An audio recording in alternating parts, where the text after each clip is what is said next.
자, 여러분 저하고 눈을 마주쳐 주시기 바랍니다. 한동안 행복을 주제로 한 설교의 말씀을 여러분들과 같이 나누고자 합니다. 성도들마다 행복을 더 이렇게 느끼면서 살 수 있기를 바라는 마음에 행복에 관한 말씀을 전하는데, 근데 물론 20-30분 행복에 대한 주제로 설교 말씀을 듣는다고 해서 스스로 이렇게 내가 불행하다 그렇게 느끼는 사람이 돌연 행복하다고 그렇게 말할 수 있게 될까 싶기는 하지만, 적어도 행복에 대한 생각을 해보고 그리고 행복하고 싶다는 바램을 갖고 그리고 그 바램을 이루기 위해서 뭔가를 시작할 수 있는 그런 계기가 될 수 있지 않을까 싶습니다. 요사이 한국에 행복교과서라는 것이 있습니다. 여러분, 중고등학교 대상으로 해서 실제 교과서예요. 우리가 국어 교과서, 영어 교과서, 윤리 교과서 이렇게 있었던 것처럼 요사이 행복교과서라는 것이 이렇게 있어요. 서울대학교 행복연구센터에서 중고등학교 교과 과목 커리큘럼으로 제작해서 그것을 사용하도록 이렇게 보급하는데, 실제로 그 교과서를 주문해 가지고 중고등학교 커리큘럼으로 이렇게 만들어서 사용하고 있는 학교의 숫자가 늘어나고 있다고 그럽니다. 학생들에게 행복 교과서를 가르치는 거예요. 행복 교과서에는 뭐가 있겠습니까? 어떻게 하면 우리 삶을 행복하게 살아갈 수 있냐, 그런 것이 있지요. 10개의 챕터로 이렇게 구성이 되어 있는데, 그럼 왜 행복 교과서를 가지고 공부할까요? 자살률이 대한민국이 세계 1위라고 그러지요. 지금 그럼 자살률 1위가 보여주는 게 뭐예요? 불행한 나라라는 거예요. 자살률이 가장 높은 연령층이 중고등학교 학생들입니다. 70% 자살하는 학생들이 성적 때문에 자살한다고 그래요. 저는 그 소식을 듣고서 공부를 못해서 이렇게 자살하는가 보다 했더니 그게 아니라, 그럼 공부를 아주 잘하는 학생들이 자살을 한대요. 주로 과학고등학교 다니거나 외국어 고등학교, 특목고라고 그러죠. 한국에서 이렇게 시험을 치러가지고 좋은 성적을 가지고 이렇게 들어가는 다 사립학교들입니다. 과학고를 제외하고서는 등록금도 비싸요. 그런 학교를 이렇게 다니는데, 한 다큐멘터리를 보니까 한 과학고 학생이 이 자살을 하고서는 이 유서를 이렇게 남기고 자살을 하면서 그 유서에 자기 친구들은 과학고 학생들이면 대부분이 다 서울대를 진학하든지 포항공대를 진학한답니다. 한국에서. 근데 자기는 아무리 열심히 해도 연고대밖에 못 간다는 거예요. 그것을 비관해서 자살을 해요. 우리는 연고대 나오면 좋은 학교 나왔습니다, 이렇게 이야기할 사람들이 많을 것 같은데, 나는 연고대밖에 못 가. 아버지 어머니는 내가 서울대 가기를 기대하는데 말이죠.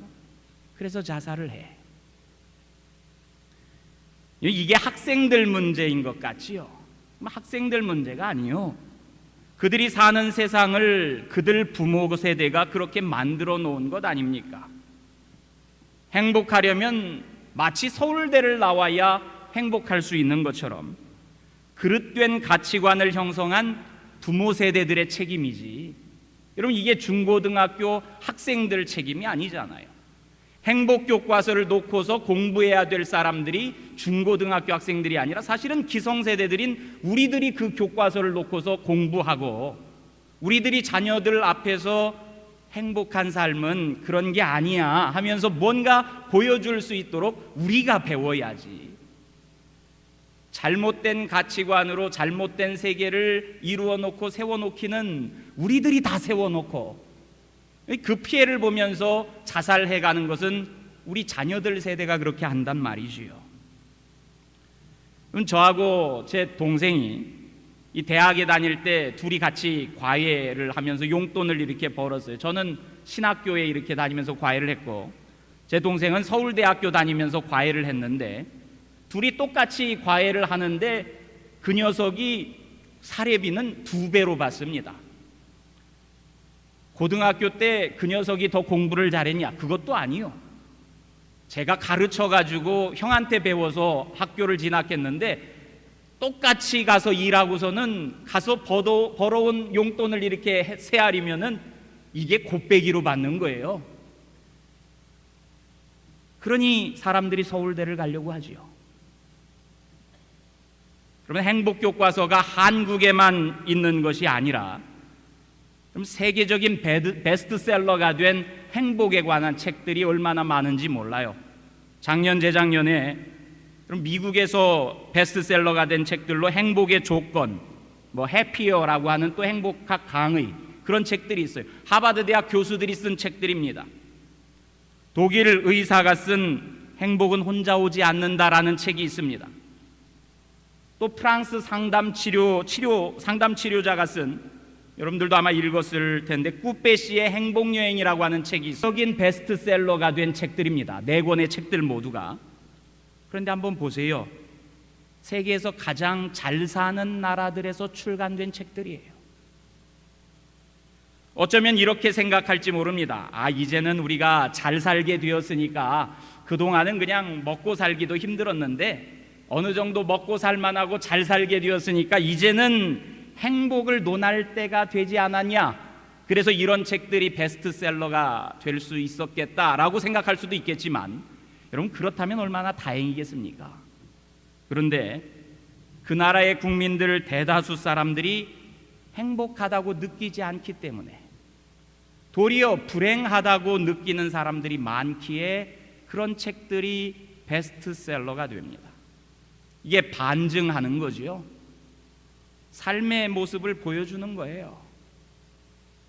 여러분 지지난해인가요? 그 한국에서 정의가 뭐냐? 그래가지고 마이클 샌더리 쓴 책이 유독 한국 사회에서 베스트셀러가 된 적이 있어요. 여러분 한국 사람들이 다른 민족들보다 정의로 와가지고 정의가 뭐냐 하는 책을 유독 그 해 더 읽은 것이 아니라 유난히도 정의롭지 못한 일들이 많이 일어나니까 여러분 반증적으로 정의를 갈망하는 마음들의 그 책이 베스트셀러가 됩니다. 사람들이 다 행복을 추구합니다. 학교에서 열심히 공부하는 이유도 더 행복한 삶을 살기 위해서고 우리가 열심히 돈을 버는 이유도 더 행복을 누리기 위해서고 우리가 친구를 만나는 것도 친구를 사귀는 것도 더 행복하기 위해서요. 결혼하는 것도 행복한 삶을 위해서고 여러분 우리가 살아가는 모든 일들이 다 행복을 위해서 하는 일들이지만 그러나 실상 그렇게 해나가면서 내가 행복해 그렇게 돌아볼 수 있는 사람들이 많지 않아요. 여러분 부모의 역할이 뭡니까? 행복한 삶을 보여주는 게 부모의 역할이라고 봐요. 부모가 부부 생활을 행복하게 해나가는 모습을 자녀들이 보고 자라야 그 자녀도 결혼해서 부부 생활이 행복할 수 있겠고 부부가 행복해하며 여러분 부모가 일하는 것의 즐거움을 이렇게 누리는 사람 그런 사람의 모습을 자녀들에게 보여주어야 자녀들도 일하면서 느끼는 여러분 즐거움 같은 것을 깨닫게 됩니다. 행복을 누리는 가치관 그것을 자녀들에게 부모가 심어줄 책임이 부모에게 있어요. 서두에 말씀드렸듯이 아이로 하여금 삶을 비관하고 자살케 하는 것도 부모의 책임입니다. 여러분 그런 것을 가르쳐주고 전달해주는 것이 아니라 야 네가 어떻게 하면 네 인생을 더 행복하게 살 수 있어. 야 서울대가 중요한 게 아니야. 대학교 못 가면 어때? 네가 가치를 두고 열심히 일할 수 있는 일들을 네가 찾아가면 그만이지. 여러분 이런 것을 가르쳐주면서 그것과 무관하게 삶에서 스스로 이렇게 행복을 누릴 수 있는 것들을 부모가 가르쳐주고 그런 영향력을 주고 먼저 그런 삶을 살아가면서 말이지요. 여러분 우리의 하늘의 부모 우리 하나님께서 우리에게 똑같은 것을 주시고 똑같은 걸 가르쳐 줍니다. 하나님께서 복을 주시면서 그 복을 누리며 살기를 바랍니다. 모든 성도들로 하여금. 여러분, 성도의 삶이 믿지 않는 사람들보다 더 행복하지 않다. 그럼 신앙생활 뭐하러 합니까? 이 세상에서는 그저 괴롭고 힘들고 참기만 하고 죽은 다음에 천국 가니까 신앙생활 해야지. 여러분, 그렇게 신앙생활 하는 사람들은 반쪽짜리 신앙생활 하는 거예요. 반쪽짜리가 온전할 리가 없지요. 여러분, 이 땅 가운데서 천국이 뭔지, 그 천국의 삶을 오늘의 삶 속에 끌어당겨 가지고 내가 사는 오늘을 천국답게 살아가는 것이 성도의 삶이지. 천국에서는 행복할 거야. 근데 현실 속에서 그 천국을 끌어당겨 살 수 있는 힘을 갖는 것이 성도들이요. 하나님께서 우리에게 그것을 보여주고 그것을 일러줍니다. 여러분, 성도는 하나님께서 주시는 복을 제대로 누리는 법을 배워야 합니다. 행복한 것들을 배우고 행복한 삶을 살고 누리면서 성도 아닌 사람들에게 그 행복한 모습을 보여줄 수 있어야지요. 그것이 우리를 지으신 하나님 뜻입니다. 자녀의 행복을 바라는 것이 부모의 심정이듯이 저와 여러분들의 삶이 행복해지기를 바라는 것이 우리 하나님의 심정인 것을 우리가 모두 다 헤아려서 그분의 뜻을 잘 헤아리고 누려갈 수 있기를 바랍니다. 한동안 행복을 주제로 해서 행복하기 위한 삶을 누리기 위한 조건들을 여러분들에게 이렇게 같이 나누고자 하는데, 여러분, 오늘은 행복하기 위해서 제일 먼저 우리에게 필요한 것이 뭔가, 행복을 가져다주는 가장 중요한 요소, 행복을 얻는 중요한 요소, 이게 하나님의 시각을 우리가 갖는 거예요. 하나님이 보는 것을 우리도 볼 수 있는 것. 성도의 삶은 하나님의 시각에 의해서 늘 교정되어지는 것이 성도의 삶이지요. 여러분, 하나님의 말씀을 읽어가면서 맞아, 이래야 되는데 하고서 내 삶을 조정해 나가는 거, 그게 성도의 삶 아닙니까? 말씀에 비추어서 여러분, 우리가 올바른 궤도를 이렇게 그리면서 나아가고 있는지, 하나님께서 입력하신 그 궤도대로 나아가는지, 그걸 늘 이렇게 비추어 보는 것 아니에요. 우리가 무인 우주선을 이렇게 쏘면 여러분, 그 무인 우주선이 뭐 목성에 닿고 화성에 닿고 거기까지 그 입력된 데이터로 이렇게 똑바로 날아가는 것이 아니라고 그래요. 목표점이 설정돼 있고 거기를 향해 나아가는데, 오차를 벗어날 때마다 스스로를 오차를 인식해서 방향을 재조정하는 그런 자기 제어 시스템들이 우주선 가운데 이렇게 갖추어져 있다고 그럽니다. 그러니까 한 방향으로만 목성을 향해서 날아가는 게 아니라 그쪽으로 나아가는데 스스로 궤도를 추적하면서 내가 지금 바른 길로 가는지 점검하는 거예요. 그래서 주어진 오차를 넘어선다 싶으면 스스로 이렇게 이렇게 분출하면서 궤적을 조금씩 트는 거지요. 그게 자기 제어를 해 나가면서 목표한 데까지 이른다고 그래요. 성도의 삶도 마찬가지지요. 여러분, 우리의 삶도 하나님 말씀에 비추어서 하나님께서 원하시는 삶의 방향이 있는데 그 방향대로 내가 온전히 가는지, 그걸 거기에 비추어서 늘 조종하는 겁니다. 방향키를 이렇게 좌우로 조금씩 틀어가면서 말이지요. 하나님 말씀에 비추어서 사는 삶, 교정받는 삶이지요. 사람의 관점은 언제나 상대적인 것이지만 하나님의 관점은 절대적인 것입니다. 여러분, 행복을 느끼는 우리의 마음이 상대적인 조건들에 의해 휘둘리지 않고 이 주변 상황에 의해서 휘둘리는 것이 아니라 하나님 관점에서 이게 행복한 삶이야, 그렇게 일러주면 그 절대적인 관점을 붙들고 우리도 그 관점에서 우리의 삶을 조망하면서 나아갈 수 있는 것. 하나님께서는 기본적으로 우리들에게 당신과 교통하면서 행복을 누릴 수 있는 마음을 주셨습니다. 근데 그것을 우리가 놓치고서 사는 거지요. 관점에 대한 이야기인데, 하나님께서 주신 관점으로 우리의 삶을 조명하면서 살 때 우리가 더 행복해질 수 있다라는 이야기입니다. 이런 관점을 이야기할 때면 늘 거론되어지는 한 가지 이야기가 있습니다. 어린이 동화책 이야기인데 핑크대왕 퍼시라고 하는 사람의 이야기예요. 이 동화책 나라 속에 임금이 핑크색을 유단히 좋아합니다. 그래서 자기가 말하기는 세상의 모든 것들이 다 핑크색으로 이렇게 바뀌어졌으면 좋겠어요. 그래서 명령을 합니다.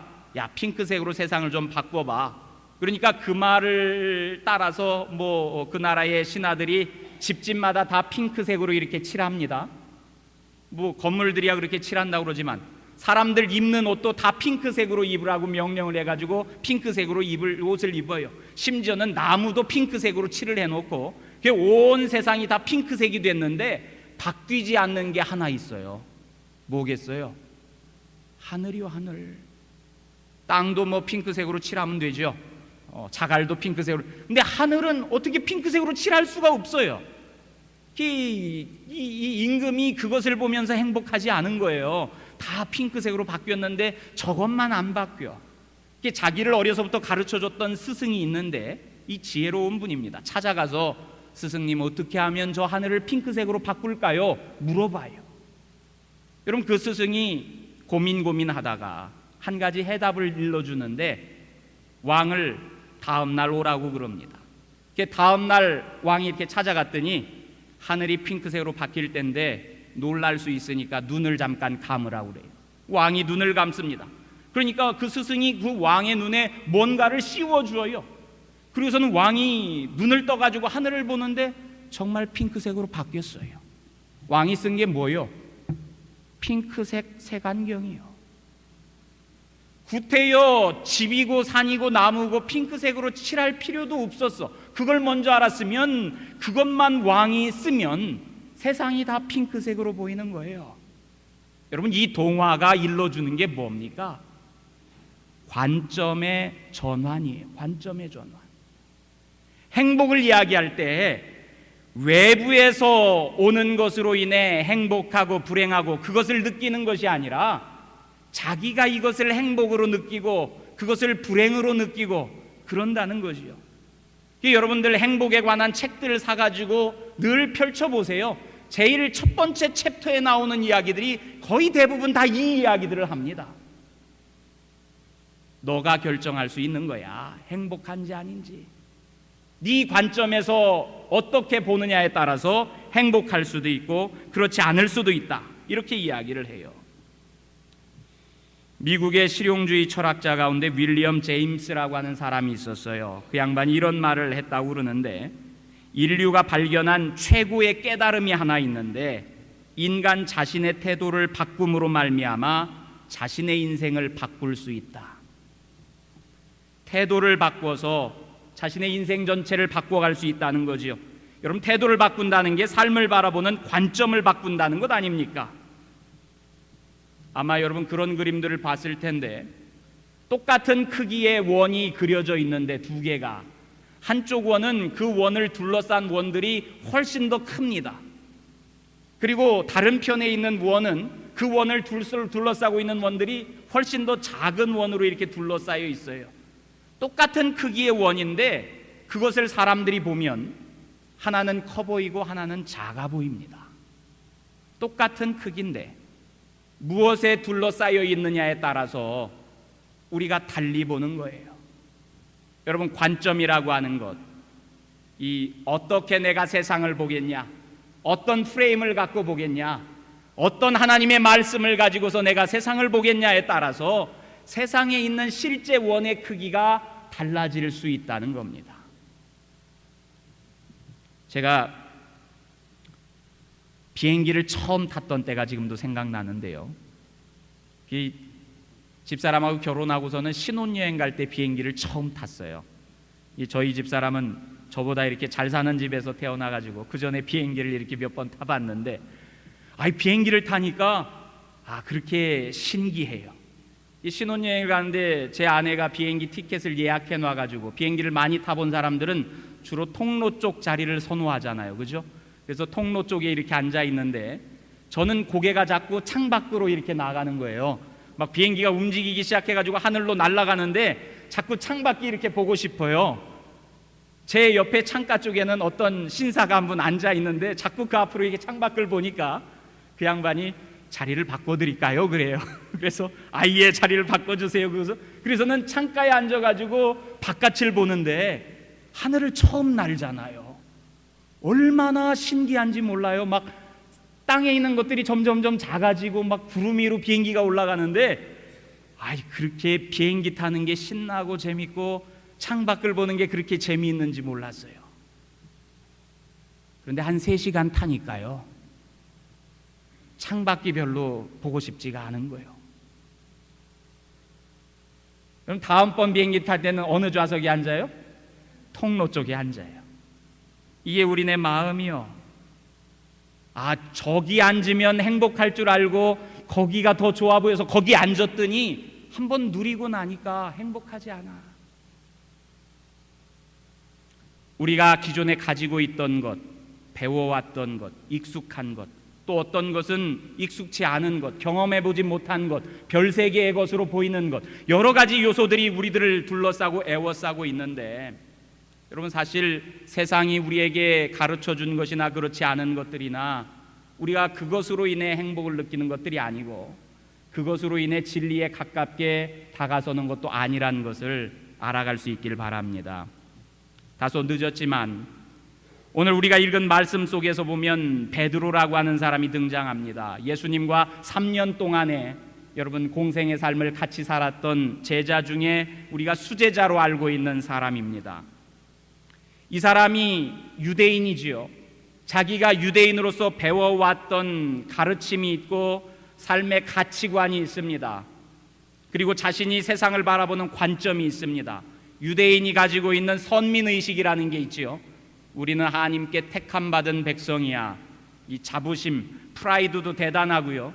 그리고 자기네들의 그것을 지켜가기 위해서 웬만하면 다른 민족의 사람들과 어울려 살지도 않습니다. 자기들끼리 몰려서 이렇게 살지요. 자기들 문화와 전통만을 고수하면서 삽니다. 이 베드로가 예수님이 돌아가시고 나서 사도가 되어가지고 주님의 복음을 전하고 말씀을 가르치기 시작하는데, 그러던 중에 사도행전 10장에 보면 처음으로 이방 사람들에게 가서 복음을 가르치고 세례를 주는 장면의 말씀이 나옵니다. 오늘 우리가 읽은 말씀은 베드로로 하여금 그 일을 시작할 수 있도록 만든 동기와 같은 사건인데, 어느 날 베드로가 한 성에 가서 머물면서 시장 밥때가 돼서 시장길을 느끼는 중에 환상을 이렇게 봅니다. 이 환상 중에 3차례 성경 말씀에는 똑같은 환상을 보았다 그랬는데, 하늘 문이 열리고 하늘에서 큰 보자기가 내 귀퉁이에 끈이 묶여져 가지고 하늘부터 이렇게 내려오는 것을 봅니다. 한참 배가 고파 있는 그 사도에게 이 먹을 것이 그 안에 담겨서 내려오는데, 이 가만히 그 보자기 안을 들여다보니까 먹지 못하는 것들이 담겨져 있는 거예요. 무슨 땅에서 있는 여러 가지 4발 달려있는 짐승들이 그 속에 있고, 기어다니는 것들이 그 속에 있고, 공중에 날아다니는 새들이 그 속에 담겨져 있는데 그것을 먹으라는 겁니다. 근데 여러분, 유대교 율법 가운데 먹지 말라고 칭한 것들이 그 속에 담겨져 있는 거지요. 자기가 배워온 거예요. 베드로야 일어나 잡아먹어라, 그런 음성이 들리는데 베드로가 이렇게 대답을 합니다. 이 하늘에서 들리는 음성이니까, 주여 그럴 수 없나이다. 속되고 깨끗하지 아니한 것을 내가 결코 먹지 아니하였나이다. 나는 그와 같이 깨끗하지 않은 것, 먹을 수 없도록 가르침받은 것, 그것에 대해서는 먹을 수 없습니다. 이 자기의 가치관이 뚜렷한 거지요. 분명합니다. 그것을 거절하는데 이런 음성이 들립니다. 하나님께서 깨끗하게 하신 것을 내가 속되다 하지 말라. 이 똑같은 환상이 3차례 반복돼서 나왔다고 그랬어요. 베드로가 그 환상을 보고 이게 무슨 뜻일까 하고서는 생각하고 있는데, 또 음성이 하늘에서 들렸다고 그랬습니다. 2 사람이 너를 찾는데 일어나서 네가 의심하지 말고 그들과 함께 더불어서 나아가라. 그 2 사람이 내가 너에게 보낸 사람이다. 나중에 알고 보니까 이방인들 중에 두 사람이 찾아오는 거예요. 그리고 그 이방인 두 사람이 자신들의 주인인 고넬료라고 하는 로마 군대의 백부장에게 베드로를 데리고 가는 겁니다. 베드로가 나중에 그 백부장을 만났을 때 이런 말을 합니다. 유대인으로서 이방인과 교제하고 가까이 하는 것은 위법이다. 내가 지금 유대인의 법을 어기고 있는 것이다. 그런데 하나님께서 나에게 지시하셔서 아무도 속되다 하거나 깨끗다 하지 말라. 유대인만 하나님의 택함 받은 백성이 아니라는 거지요. 다른 민족도 하나님께서 깨끗한 사람들이야. 네가 교류할 수 있고 말씀을 전할 수 있고 네가 세례도 베풀 수 있고 그런 것을 가르쳐 주는 거지요. 베드로가 그동안 자신이 가지고 있던 관점이 있습니다. 이 관점에 의하면 유대인들만 하나님의 백성이에요. 그 관점에 의하면 예수 그리스도를 믿는 그